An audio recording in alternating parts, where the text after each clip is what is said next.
intinya Pak Gubernur efisiennya di mana? Atau Pak Gubernur nggak tahu nih proyek 4,4 miliar ini? Waduh. Tapi kalau paham harusnya ini dicoret, dialihkan ke yang lain. Ini nggak penting-penting amat loh. Ini belum kebutuhan ngerehab rumah dinas itu. Belum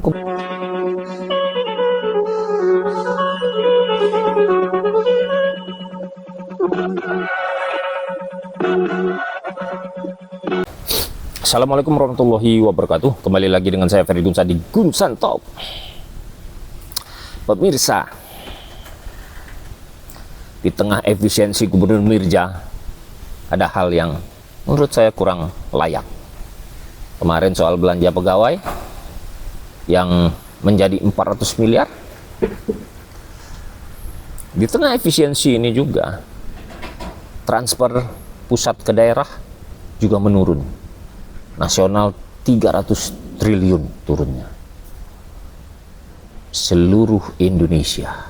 Wah, belanja makin kecil di daerah ya. Tapi ini ada yang kurang pas lah. Kalau saya mau ngomong agak kasar kan nggak asik ya. Atau nggak bener, nggak beres ini anggaran. Nggak asik juga. Saya ngomong kurang pas saja. Kenapa saya bilang kurang pas? Gubernur minta efisiensi, tapi belanja pegawai naik. Nah, sementara ditambah kurang pasnya juga ada anggaran di Dinas Perumahan, Kawasan Pemukiman dan Cipta Karya APBD 2025 sebesar 4,4 miliar 408 juta 170.000 rupiah. Kenapa ini kurang pas saya katakan di tengah efisiensi? Dana sebesar ini 4,4 miliar ini diperuntukkan rehabilitasi rumah ketua DPRD. Yang setahu saya rumah ini jarang ditunggu. Apalagi ketua DPRD-nya Sultan. Rumahnya banyak. Ya kan? Sebelumnya juga gitu jarang ditunggu. Ngapain direhab? 4,4 miliar. Oh, udah bisa beli rumah lagi nih. Nah, ini kan nggak efisien. Kalau kita efisien 4,4 ini bangunin jalan, masih lebih bermanfaat untuk perekonomian rakyat. Kalau ini pemenang misalnya si perusahaan. Kalau 4,4 miliar, paling nggak kalau dia 20% labanya 800 juta ini. Ya kan, untuk dia. Nah, kalau dia belanjakan untuk rakyat semua kan nggak mungkin. Kebanyakan sih belanjanya udah kebutuhan tersier ya ini biasanya kalau saya lihat kontraktor kantor, tapi yang saya lihat kan nggak semua ya kan. Belanja kendaraan. Nah, ini saat ini kemarin ini baru dilihat ini di LPSE Provinsi Lampung masa sanggah. Ini rupanya rumah dinas jabatan ini sudah lanjutan juga nih proyeknya. Besarnya 4,4. Ya, ini waktunya masa sanggah. Masa sanggah ya, 4,4 miliar. Ada 11 perusahaan yang mendaftar.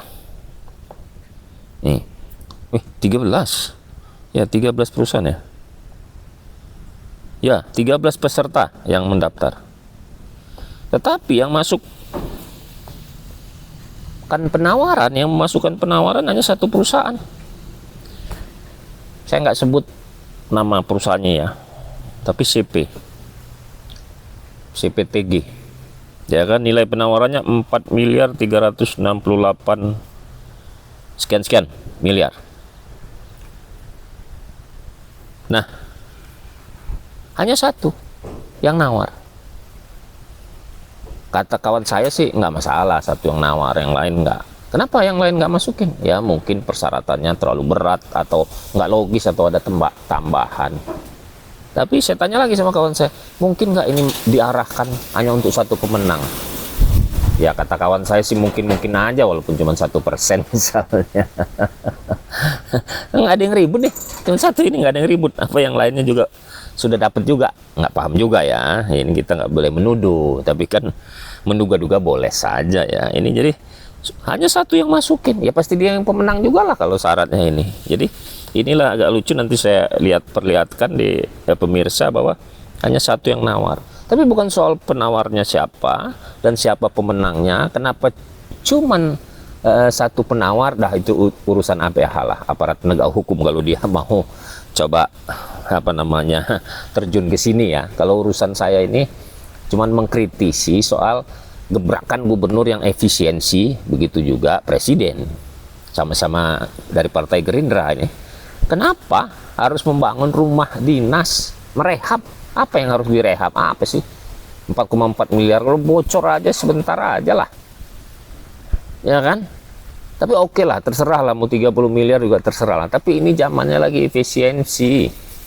Efisiensi ini harusnya lebih banyak belanja pembangunan atau untuk belanja ke masyarakat.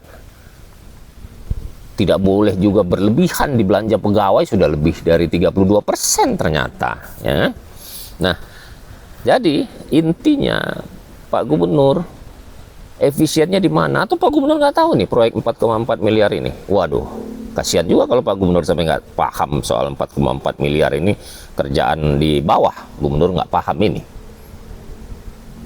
Tapi kalau paham, harusnya ini dicoret, dialihkan ke yang lain. Ini nggak penting-penting amat loh. Ini belum kebutuhan ngerehab rumah dinas itu. Belum kebutuhan. Orang dewannya, ketua dewannya aja sultan. Ya kan, rumahnya juga banyak. Jarang ditunggu malah di situ. Direhab untuk apa? Nah, kalau ini rehab ini 4,4 miliar ini di rumah dinas itu bisa mendatangkan 1,8 triliun yang defisit, nggak apa-apa. Tapi masalahnya kan nggak mungkin Pak Gubernur. Jadi saran saya Pak Gubernur koreksi lagi lah di anggaran perubahan ini, apa saja sih pekerjaan itu. Ya kan, Pak Gubernur lebih paham karena berasal dari kontraktor. HIPMI juga, Himpunan Pengusaha Muda Indonesia dulunya. Ya kan, pasti orang-orang HIPMI ini kan banyak pengusaha, ya kan, kontraktor juga banyak kan, lebih paham ini, ya kan. Proyek itu harus ada, atau pembangunan lah harus ada, tapi baiknya di tengah efisiensi yang dicanangkan gubernur, harusnya hal-hal seperti ini, rehabilitasi rumah dinas ketua DPR di Lampung ini belum kebutuhan. Yang masih butuh itu adalah sekolah. Ya kan, sekolah butuh nih. Nah, kenapa saya bilang sekolah butuh? Kenapa Wali Kota Bandar Lampung malah buat SMA 5 SMA? Katanya biar ketampung semua lulusan SMP. Jadi saya lihat seperti itu, artinya ini kurang SMA ini di Lampung ini. Perlu dibangun. Nah, ini kalau dibangunin SMA kan lumayan Pak Gubernur. Ya sudahlah, itu kekuasaan Pak Gubernur. Saya kerjaannya memang ngeritik aja, ya kan. Itulah kemampuan saya, mudah-mudahan ada manfaatnya bagi masyarakat. Wabillahi taufiq wal hidayah. Wassalamualaikum warahmatullahi wabarakatuh.